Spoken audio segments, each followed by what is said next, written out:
For most people, signing a contract is considered a serious endeavor. Putting one's name to a written agreement between two parties is something one is supposed to approach with a certain amount of concentration and, yes, maybe even a little solemnity. After all, we are taught to read the fine print carefully before signing anything. Contracts are legally binding. Well, the digital age has changed all that. Now you may sign contracts several times a day without even really thinking much about it.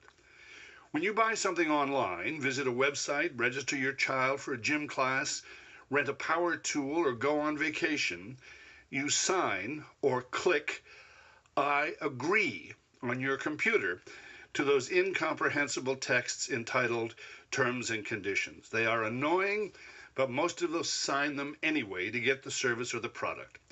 Little do we understand that what we are signing are like contracts and hard to get out of. The technical term for them is boilerplate, and the American legal scholar Margaret Radin has written a widely reviewed new book about how, beyond being annoying, boilerplate actually threatens democracy. Her book is called Boilerplate, The Fine Print of Vanishing Rights and the Rule of Law. Professor Radin teaches at the University of Michigan and is the Microsoft Visiting Fellow at the University of Toronto. This morning, she is in our Toronto studio. Good morning. Good morning. Thank you so much for having me. Great to have you with us. Now, give me a definition of boilerplate, because I can remember from my newspaper days years ago, it was used then. What is it? Well, that's right. It stems from newspaper days because it stems from type that's made out of metal and can't be changed, so that when you hand out the stories to different papers, they can't change the text. So it became used as just a slang term for these alleged contracts that we all get that we can't change. So the thing that makes it boilerplate is they come to us in ways that we can't change. We're not negotiating, we receive them. And in fact, I call us recipients rather than contracting parties, because we receive them. Another term for it would be, is it an adhesion contract? Adhesion contract is a term that stems from about 100 years ago. And what does it mean? Well, it started out with insurance, and it means that we adhere to it, we're stuck to it, we're stuck with the terms. So we are not allowed, again, it referred to the idea that we can't change it. So the boilerplate that most people would be most familiar with is what you find on these terms of agreements in the computers. Yeah, I think that's right, although once you start looking for it, you see it everywhere. If you want to click onto your email, it says by clicking here, you've agreed to all our terms and conditions, which you could find if you were to click on this link, and nobody does that. And if you take your child to daycare or a recreational facility, they will give you a piece of paper, too, and the piece of paper will say, I have one that I could demonstrate. Please Would you like to hear this? Yes. Okay. My niece got this. She's the mother of a 3-year-old. She got this because she wanted to take her niece to a birthday party at a recreational facility for children. Right. And this was in the States. We've all done that. This was in the States, but this occurs in Canada, too. Okay, this is what it said. This is the This is terms. the clause that she got to sign to take her child to the birthday party. It said, the undersigned agrees to defend, indemnify, and hold harmless this facility, its officers, managers, members, employees, servants, agents, and coaches, instructors, and their successors and assigns from and against all legal liability, claims, suits, damages, losses, and expenses, including attorney's fees, threatened or incurred, and arising from the child's participation or from any cause whatsoever. Any cause whatsoever. Yeah. Now, I don't know anything about tort law, but I thought you couldn't surrender your rights if there was negligence on the part of the other person. And if the playground person did something terribly negligent that harmed the child, couldn't you still sue?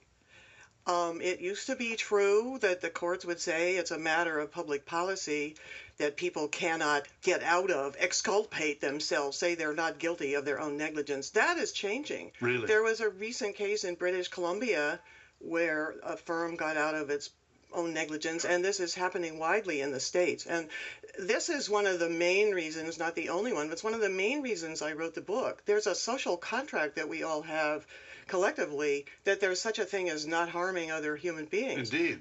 We don't want to live in anarchy or the state of nature where we have to run around checking out everybody who might harm us. So that's what these tort laws are for. Yeah. And so when firms can distribute these to people, so that they don't have to be responsible for harming anybody. And now my niece has to be super responsible. What is she supposed to do? She's supposed to check their employees' records, And she can't amend the wording she cannot amend the wording in the contract. That's right. Sometimes their employees are not paying attention and you can try amending it, but most of the time they'll say, sign this just the way it is, or you can't. You can't leave your child. Yeah.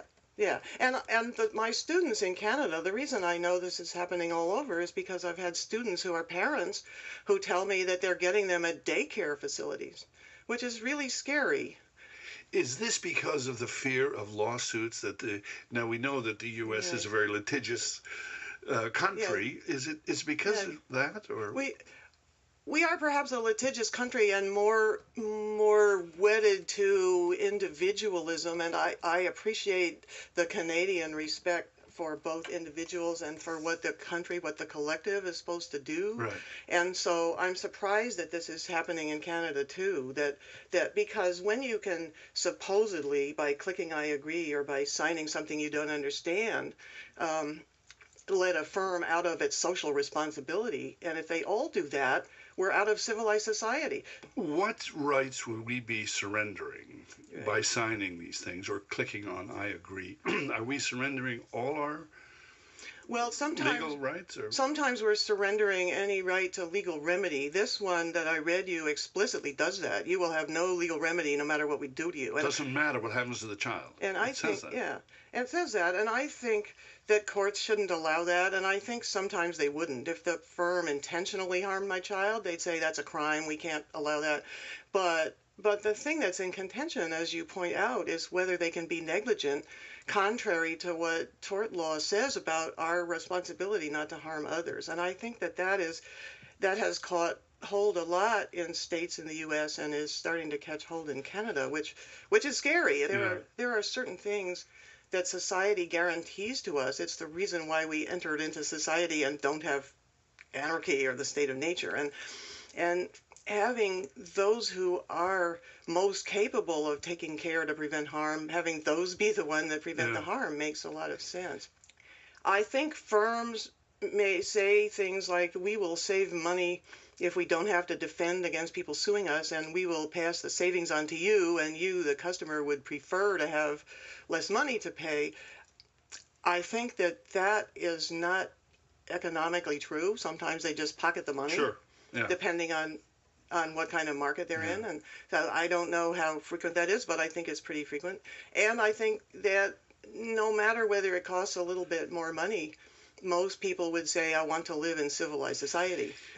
Prior to the dawn of the digital age, if you and I were entering into a contract, I would hire a lawyer, you would hire a lawyer, we'd sit down and argue out the terms, and then on those mutually agreed provisions, we'd sign the contract.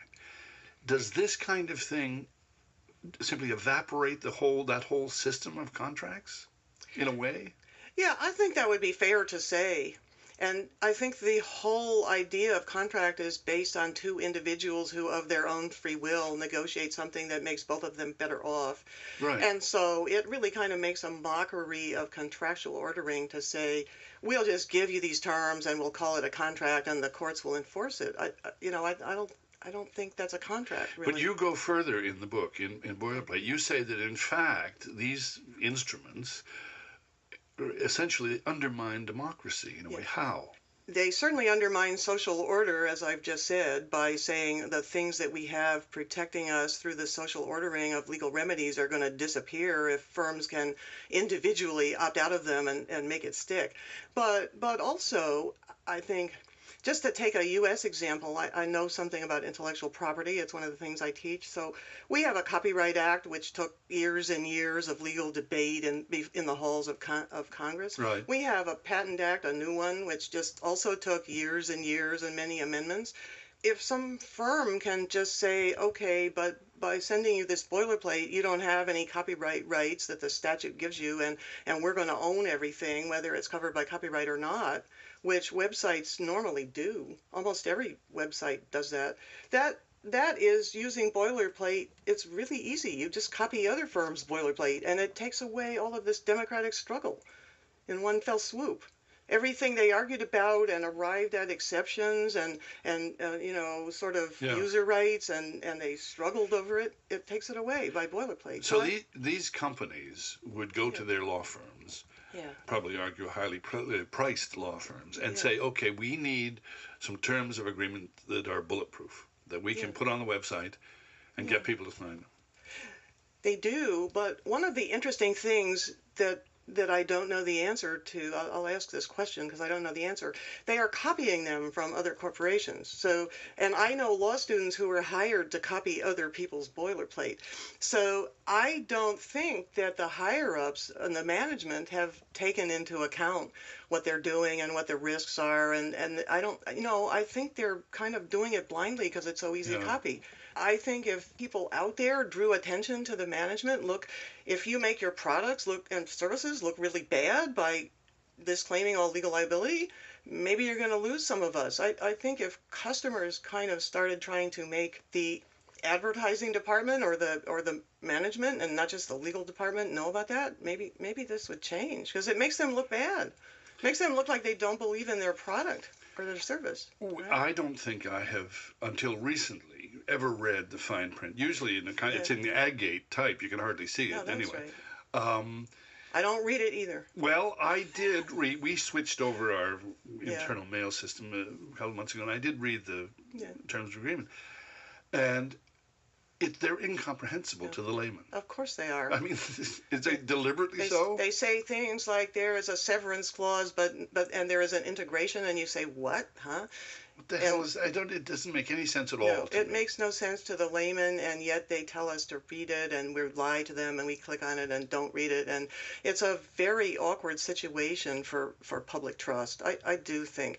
Now, many people think nothing is in them that will be bad, and that's not true. There are some bad things in there. Like? People get shocked. Well, like there's such a thing as you can't sue us for anything, but there's also such a thing as you can't bring a class action. So if everybody is being overcharged once a month and you have 1 million customers, it makes a lot of overcharges, but it's not worth anybody to go pay it. Yeah. So we have class action waivers and mandatory arbitration clauses in the U.S. And arbitration is private, it's confidential. So even if somebody takes AT&T to arbitration, they might win their $50, but nobody else gets to rely on that. It destroys the precedent system. It's another way it undermines our ordering.